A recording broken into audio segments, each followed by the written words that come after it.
കുടുംബശ്രീയും കേരള വിഷനും സംയുക്തമായി നൽകുന്ന Kudumbashree micro enterprises awards 2025 ആശംസകൾ നേർന്ന Irikkur MLA advocate Sajeev Joseph.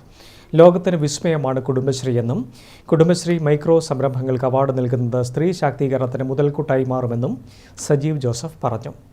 രജത ജൂബിലി വർഷം പിന്നിടുന്ന കുടുംബശ്രീ നാടിന്റെ വിവിധ കർമ്മ മേഖലകളിൽ മികവ് തെളിയിച്ചു വരുന്ന പശ്ചാത്തലത്തിലാണ് മികച്ച കുടുംബശ്രീ സൂക്ഷ്മ സംരംഭക യൂണിറ്റുകളെ കണ്ടെത്തി ആദരിക്കുന്നത്.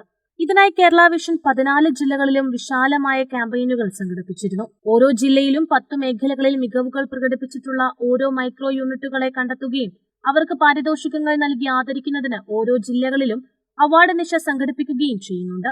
1/4 നൂറ്റാണ്ട് പിന്നിടുമ്പോൾ 52% വരുന്ന സ്ത്രീ സമൂഹത്തിന്റെ ഉന്നതിക്കു വേണ്ടിയുള്ള വലിയ കൂട്ടായ്മയായി കുടുംബശ്രീ മാറിയിട്ടുണ്ട്.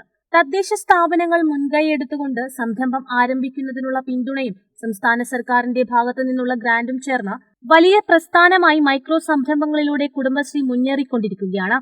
ലോകത്തിന് വിസ്മയമാണ് കുടുംബശ്രീ എന്നും കുടുംബശ്രീ മൈക്രോ സംരംഭങ്ങൾക്ക് അവാർഡ് നൽകുന്നത് സ്ത്രീ ശാക്തീകരണത്തിന് മുതൽക്കൂട്ടായി മാറുമെന്നും സജീവ് ജോസഫ് MLA പറഞ്ഞു. കുടുംബശ്രീയും കേരള വിഷനും സംയുക്തമായി നൽകുന്ന കുടുംബശ്രീ മൈക്രോ എന്റർപ്രൈസസ് അവാർഡ് 2025 എല്ലാവിധ ആശംസകളും നേരുന്നതായും അദ്ദേഹം കൂട്ടിച്ചേർത്തു. ഇതിൽ ഏറ്റവും നല്ല കുടുംബ യൂണിറ്റുകളെ, സൂക്ഷ്മ സംരംഭക യൂണിറ്റുകളെ പ്രോത്സാഹിപ്പിക്കുക, അതുവഴി മറ്റെല്ലാവർക്കും പ്രോത്സാഹനം നൽകുക എന്ന ലക്ഷ്യത്തോടെ 10ഓളം മേഖലകളിൽ നിന്നുള്ള മികച്ച സംരംഭകരെ തിരഞ്ഞെടുത്ത് ഓരോ ജില്ലയിലും അവാർഡ് നൽകുന്ന കേരള വിഷൻ്റെ ഉദ്യമമാണ് ഈ ഒക്ടോബർ 4 നടക്കുന്നത്.